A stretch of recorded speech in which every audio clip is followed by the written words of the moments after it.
Arab itu sesuatu yang penting untuk kita tahu supaya kita jangan menganggap sepele soal moral ini.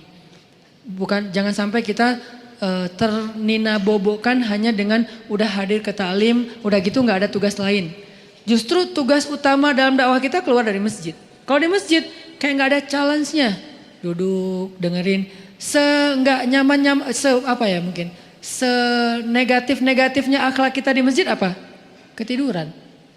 Itu juga masih nggak dosa, cuman ya kayak malu aja gitu. Datang ke masjid langsung sakinah. Beres, pas udah selesai doa baru bangun misalnya. Itu seminimal-minimalnya akhlak kita di masjid paling ya itu.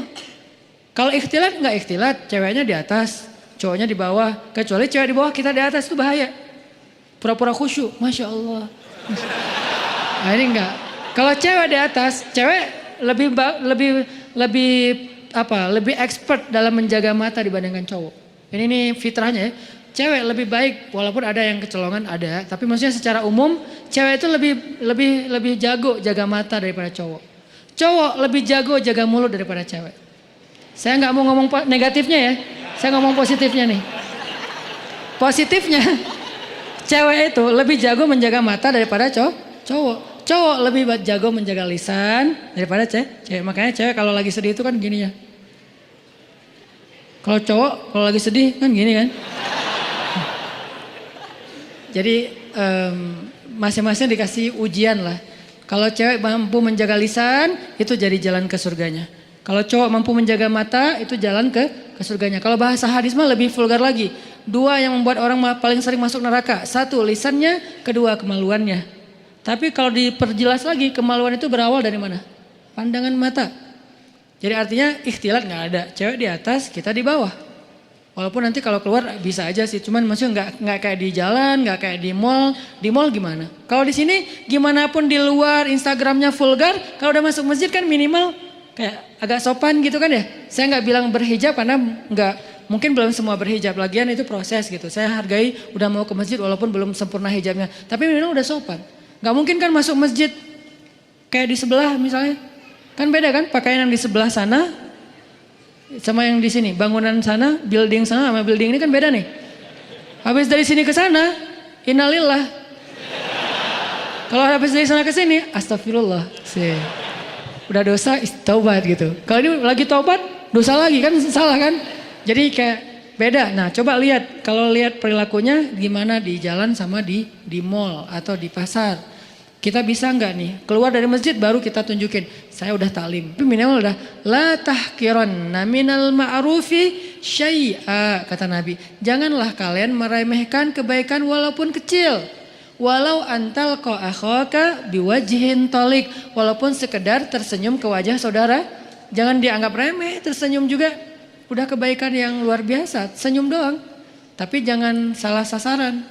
Karena kalau senyumnya salah sasaran jadi seburuk-buruk senyum kan ya. Senyum ada pahala ada yang dosa. Senyumin istri orang dosa kan ya. Senyumnya tapi sewajarnya. Teh gitu. Teteh. Jangan berlebihan lah, biasa aja. Apalagi kalau suaminya tipe yang ya emang suaminya harus pencemburuan ya. Suami kalau nggak cemburuan namanya apa? Dayus. Jangan salah huruf ya. Dayus, D ya. Siapa itu dayus? Kata Nabi, tidak akan masuk surga seorang dayus. Allah marah kepada dayus. Sahabat juga heran, ini istilah baru nih. Ya Rasulullah, dayus itu siapa? Kata Rasul, dayus itu suami yang ketika istrinya melakukan nusyuz, dia nggak cemburu. Nusyuz itu apa? Banyak grade.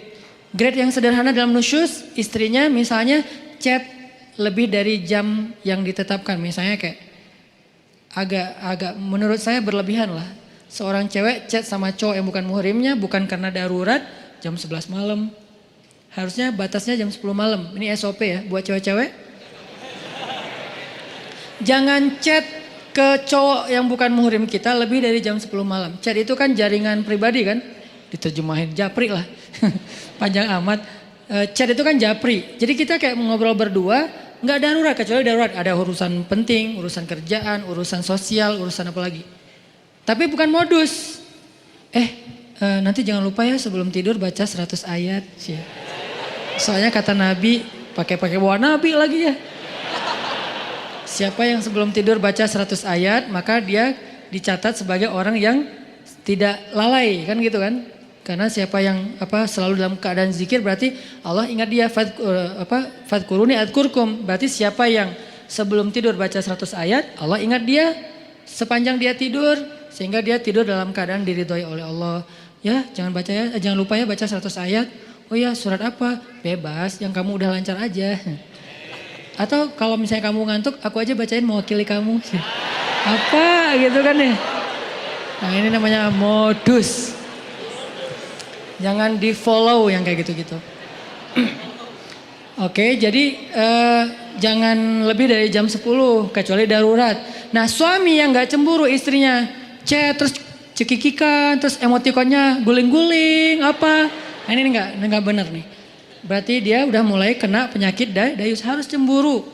Enggak ada apa-apa kok, bukan kita curiga sama istri kita atau sama cowok itu. Kita enggak suudzon sama mereka berdua. Kita suudzon sama setannya. Mereka dua-duanya orang soleh. Yang satunya ustadz lagi tuh. Ustadz, saya lagi sedih nih. Hati-hati, ustadz juga manusia. Saya dipanggil ustadz. Ustadz pernah tergoda? Hampir. Untung lah, enggak, astagfirullahaladzim. Wudu gitu. Tapi nyesel, kenapa nggak disambung 5 menit lagi? Ustadz juga manusia. Jangan mengkultuskan ustadz. Ustadz mah insya Allah nggak apa-apa. Jangan. Kita nggak curigain ustadz. Kita nggak curigain ceweknya. Kita curigain setan yang ada di antara mereka. Dan setan itu yajri majrad dam. Mengalir di dalam aliran darah kita. Dia tahu banget kelemahan kita di apa. Ada yang kelemahannya emotikon. Dia tahu. Akhirnya dibisikin. Lo bilang ke orang yang ada di dalam. Yang lo sembunyi di tubuh dia. Kan setan kayak saling hati-hatian gitu kan. Roger gitu apa. Setan kan saling kontak-kontakan kan, mereka live terus online. Lo di tubuh dia, gue di tubuh dia ya. Ya udah kita bagi tugas. Kelemahan dia apa? Emotikon. Emotikon yang mana? Yang guling-guling yang berdarah-darah air mata. Akhirnya aku lagi sedih nih habis dimarahin suami.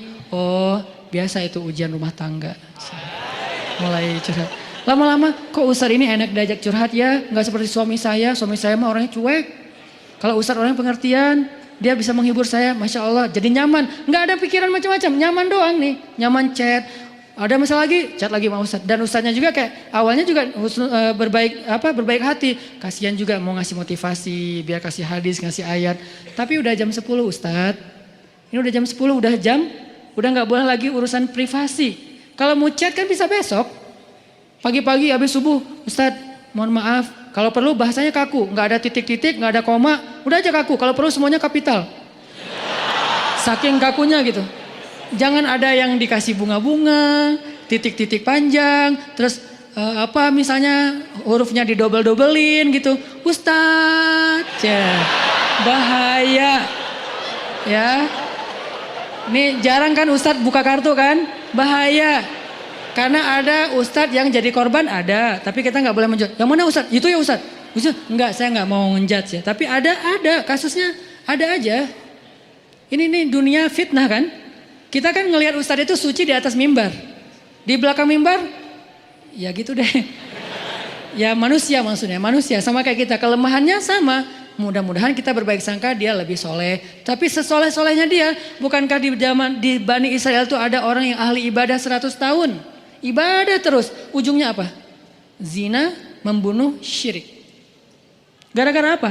Gara-gara tadi tuh disebut dengan talbisul iblis. Makanya bahasanya wala tattabi'u khutuwat, bukan khittah, tapi khutuwat. Khutuwat itu jamak dari khittah. Langkah-langkah, bukan satu langkah. Setan tuh nggak nyuruh kita langsung bikin dosa. Itu satu langkah, nyuruh kita pelan-pelan dulu. Kalau perlu berpahala dulu. Jadi dia ke kanan dulu, baru nanti muter ujung-ujung tanpa kita sadari udah di kiri. Gitu caranya, bukan lo ke kiri. Enggak, kita nggak mau. Zina lo, nggak mau dong. Tapi kasihan dia, bantuin ke kanan kan. Bantuin. Dia kayaknya lagi labil banget daripada dia bunuh diri. Ya udah deh gue temenin. Chat sampai jam 12 malam. Kanan, chatnya pelan-pelan. Ayat dulu keluarin. Hadis, lama-lama nasihat pribadi. Kok kata-katanya bagus? Ya, kata-kata saya sendiri. Oh, Ustaz ini bijak sekali. Mulai ke tengah, ujung-ujungnya ada di kiri. Itu terjadi. Berapa lama dari sini ke sini? Bisa seminggu, bisa sebulan, bisa setahun. Yang jelas usaha dari sini ke sini tuh seumur hidup kita dia usahain terus sama si setan teh. Dia nggak akan berhenti. Kita udah ke sini, udah sampai di sini, sadar balik lagi kan?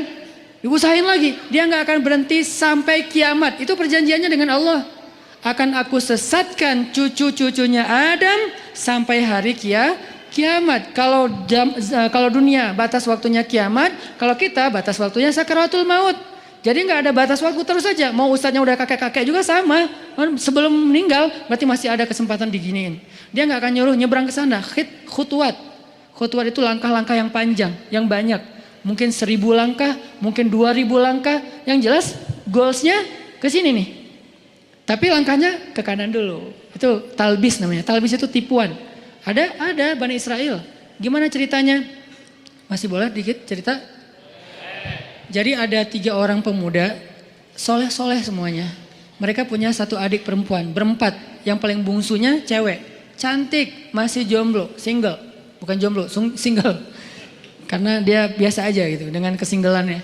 Nah, 3 cowok ini dapat tugas militer. Karena negara mereka itu ada wamil, wajib militer. Ada peperangan, mereka diserang. Akhirnya dia 3 cowok ini dipanggil untuk ikut berperang.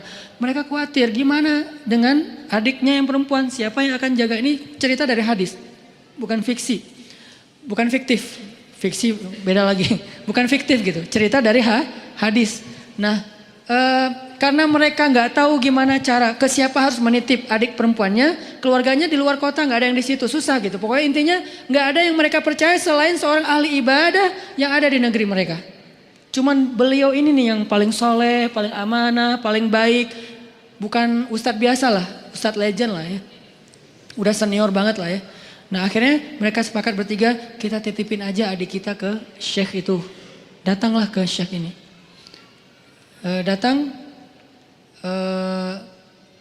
Kalau nggak salah namanya Barsisa, nama syekhnya, Syekh Barsisa.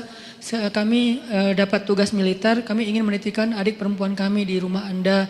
Karena tidak ada yang kami tenang menitipkan adik perempuan kami kecuali kepada Anda. Syekhnya nolak. Ya wajar dong, orang soleh takut fitnah kan. Astagfirullahaladzim, saya nggak bisa. Saya nggak pernah menampung kebenaran. Syekh ini juga nggak pernah nikah, saking sibuknya dengan ibadah, saking solehnya gitu. Bukan yang nggak nikah berarti udah sibuk ibadah juga. Beliau kayak Imam Nawawi. Imam Nawawi itu nggak nikah sampai akhir hayat kan. Ketika ditanya kenapa Anda belum menikah? Oh astagfirullahaladzim, saya lupa menikah. Kenapa? Karena saya sudah menikahi ilmu. Saking cintanya beliau dengan ilmu, ilmu itu lebih daripada istri buat beliau. Sehingga tidurnya dengan buku, bangunnya dengan buku, jalannya dengan buku, buku aja kerjaannya. Imam Nawawi, ilmunya luar biasa dahsyat. Tapi jangan ditiru ya.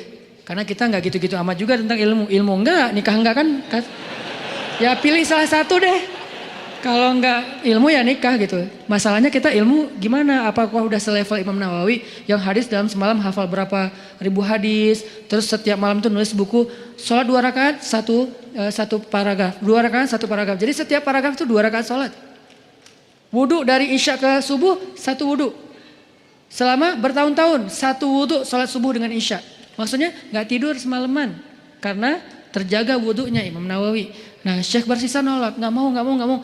Please, karena kami gak tahu harus menjagain apa, harus nitip ke siapa daripada adik saya apa-apain orang. Karena udah dipaksain terus, ya udah deh. Kalau mau, saya minta satu hal, bikinkan untuk adik kalian 1 ruangan, 1 kamar yang gak campur dengan rumah saya di belakang gitu. Akhirnya dibangunin sama mereka, kamar sederhana untuk adiknya yang perempuan. Taruh aja di belakang rumah si syekhnya. Syekhnya biasa beribadah di musola. Jadi rumah, musola, kamar ceweknya.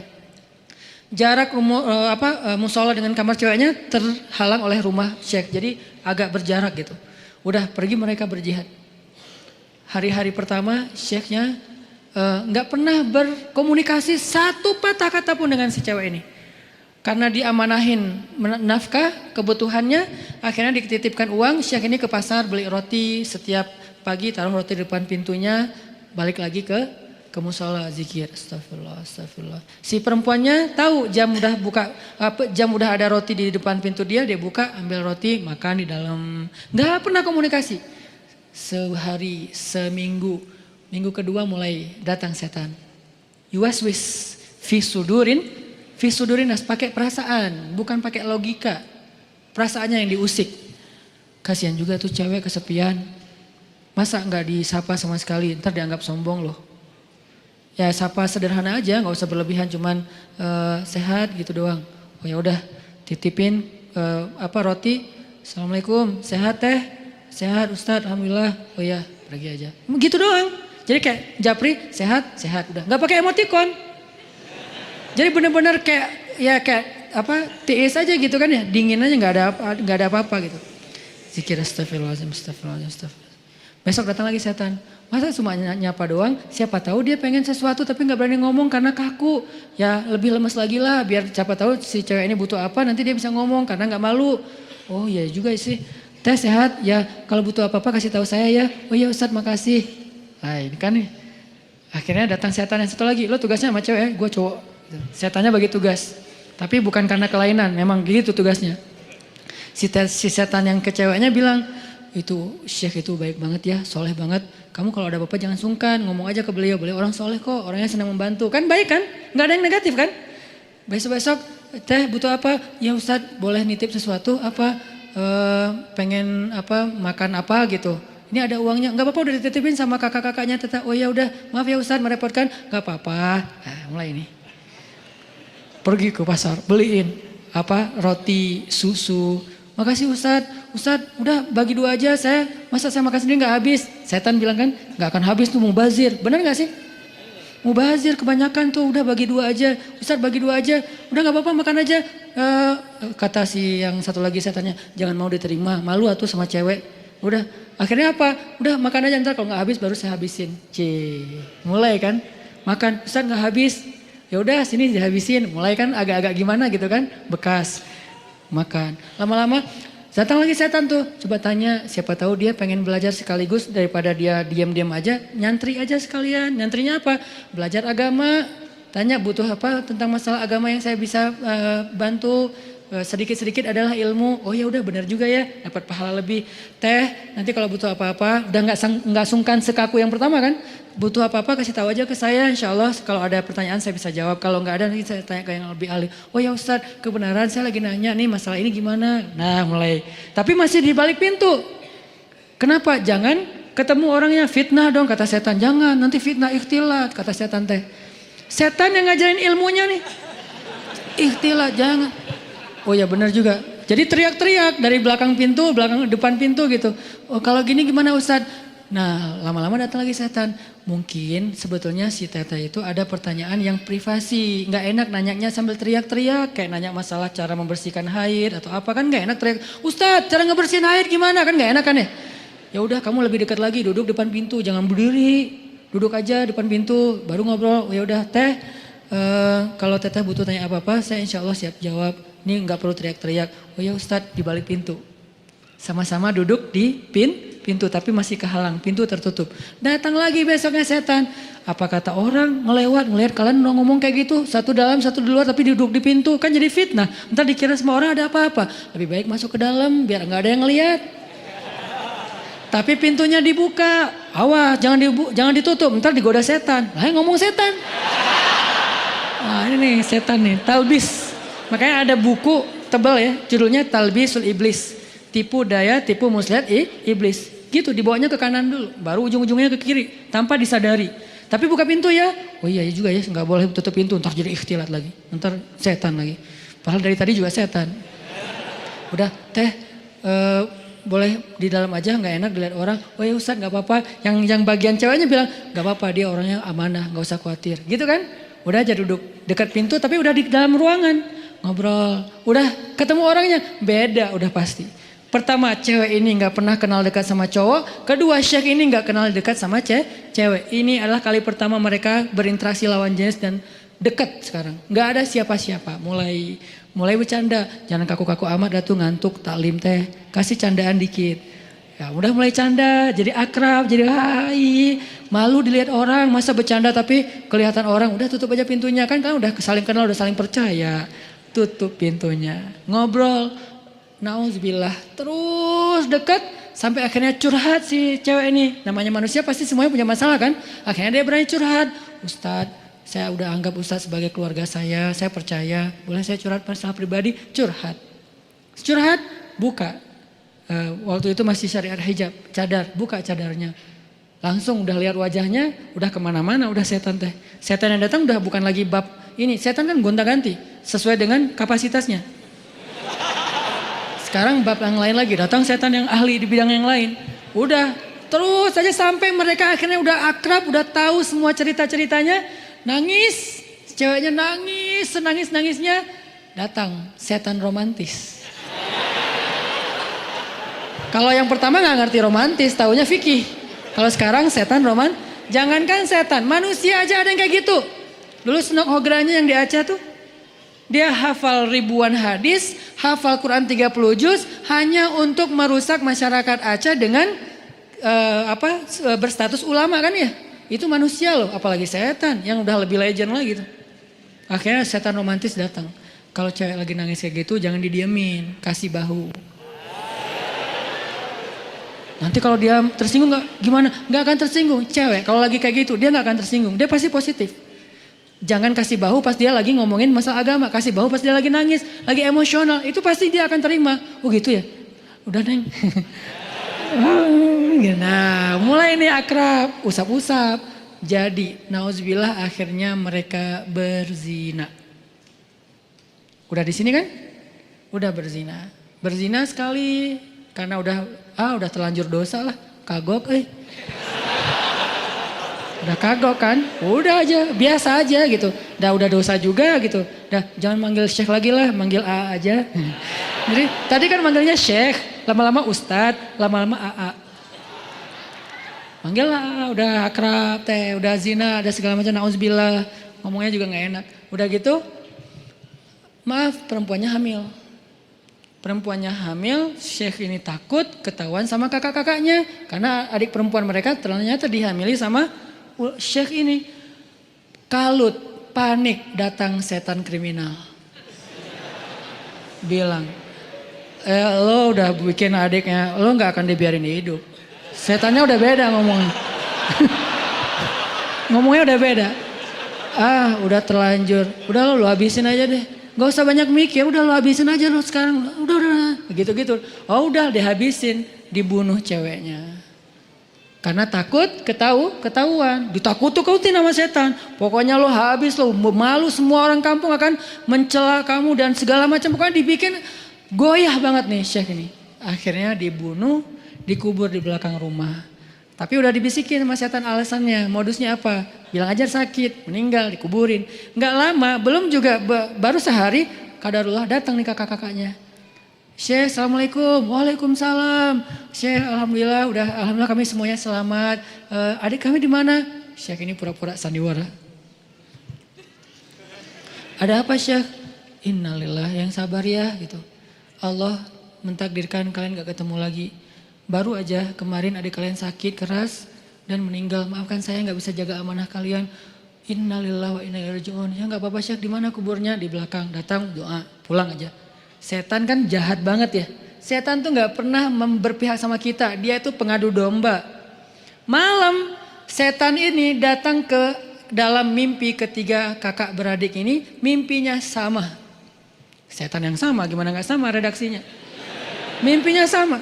Datang, adik kalian itu gak meninggal sakit, dibunuh setelah dinodai sama Syekh itu. Buktinya kalau kalian mau tahu, coba kalian gali kuburnya, lihat bekas pembunuhan itu.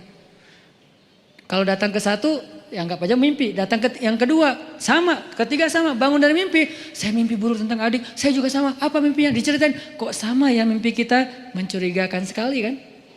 Kok mimpi kita sama? Wah bahaya nih, kita bukan suudzon sama Syekh, tapi kita harus buktiin. Ayo, besoknya mereka diam-diam datang, digali kubur adiknya yang belum kering, yang masih basah tanahnya. Benar ada bekas pembunuhan dan dia dalam keadaan hamil. Syekh ini langsung dibawa ke pengadilan, dikeroyok sama massa, dibawa ke pengadilan, diputuskan hukuman mati. Di tiang hukuman mati, sebelum dia mati, datang setan yang terakhir. Setan yang paling banyak ilmunya, ulamanya setan. Ini nih setan paling pro nih. Datang terakhir. Syekh, kata dia. Syekh tahu selama ini kenapa Syekh sampai di sini? Yang membuat Syekh sampai di sini tuh saya dan geng. Saya and the gang. Kita yang menggoda Syekh dari awal mau menerima cewek itu, kemudian ngasih roti, kemudian mau menyapa, kemudian mau fatwa, kemudian duduk di dalam rumah, kemudian menutup pintu sampai berzina, membunuh dan seterusnya, berbohong, itu semuanya kami. Dan sekarang kamu udah gak bisa ngelak. Hukuman sudah ditetapkan, masyarakat sudah benci sama kamu. Satu-satunya cara kamu selamat sekarang adalah cuman kami yang bisa nolong kamu, karena kami yang mencelakai kamu. Gimana cara saya bisa selamat? Tunduklah ke saya. Sujud. Kalau kamu sujud ke saya, maka kamu akan kami selamatkan. Ini kesempatan kamu yang terakhir. Itu pedang untuk memancung dia itu udah siap. Orang kayak gitu kan labil banget. Akhirnya dia sujud, dia mengakui setan itu sebagai Tuhan, dipancung, matilah Syekh ahli ibadah 100 tahun ini dalam keadaan pembunuh, pezina, pembohong dan syirik. Kenapa bisa kayak gitu? La tattabi'u khutuwatis syaitan. Janganlah kalian mengikuti langkah-langkah setan. Dia gak akan langsung nyuruh satu langkah ke kiri. Dia nyuruh ke kanan sekilo. Jauh banget ke kanannya. Sampai gara-gara setan kita jadi ahli ibadah banget. Gara-gara setan nih saya jadi bisa tahajud. Kok bisa? Soalnya dulu saya gak pernah tahajud. Gara-gara ada modus sekarang jadi tahajud. Ya gitu deh. Jadi sekarang awalnya sih modus. Lama-lama istiqomah. Masya Allah setan teh. Jadi dari modus jadi istiqomah. Terus besok-besoknya tuh kan gak apa-apa. Udahlah gak usah terlalu idealis. Besok-besoknya ketemu nauzubillah. Sampai berada di sisi yang kiri dan itu udah terjebak. La tattabi'u khutuwatis syaitan. Jangan ikuti langkah-langkah setan. Bukan jangan ikuti langkah setan. Jangan ikuti langkah-langkah setan. Jadi yang kayak tadi misalnya dayus. Ini gara-gara ngomongin dayus nih. Suami harus cemburu. Karena cemburunya suami itulah penjaga istri. Kalau suami udah gak cemburu, istrinya berlebihan komunikasi dengan lawan jenis, sikap ke lawan jenis, berarti istrinya udah gak ada yang jagain. Bukankah tugas suami itu ku anfusakum wa ahlikum nara, tapi cemburunya juga cemburu yang baik, jangan mencela. Cemburunya menasihati, kan dia Al-Quran juga dikasih tahu ya, menasihati mereka, pindah tempat tidur, apalagi nasihati, pindah tempat tidur, pukul dengan pukulan yang tidak melukai dan tidak menyakiti. Kemudian kalau mau menceraikan pun dengan cara yang baik. Tapi nauzubillah jangan sampai ke tahap itu gitu. Yang jelas cemburu harus punya, cuman jangan berlebihan. Nah yang akhwatnya, yang cewek-ceweknya kalau dicemburuin suami, bahagialah. Kenapa? Berarti suami kita sayang sama kita. Berarti suami kita itu masih perhatian sama kita. Selama ekspresi cemburunya belum berlebihan. Cuman cemburu, jangan gitu dong gitu. Gak ada apa-apa kok, emang gak ada apa-apa. Tapi kan gak pantas. Nah ini nih yang kayak gini-gini nih, kayak komunikasi japri, di grup, pas ketemu orangnya atau apapun, ini harus terjaga. Ini nih tadi yang bab dayus ya, ini juga sesuatu yang behavior. Ini kita rubah pelan-pelan, mudah-mudahan nanti kita akan melihat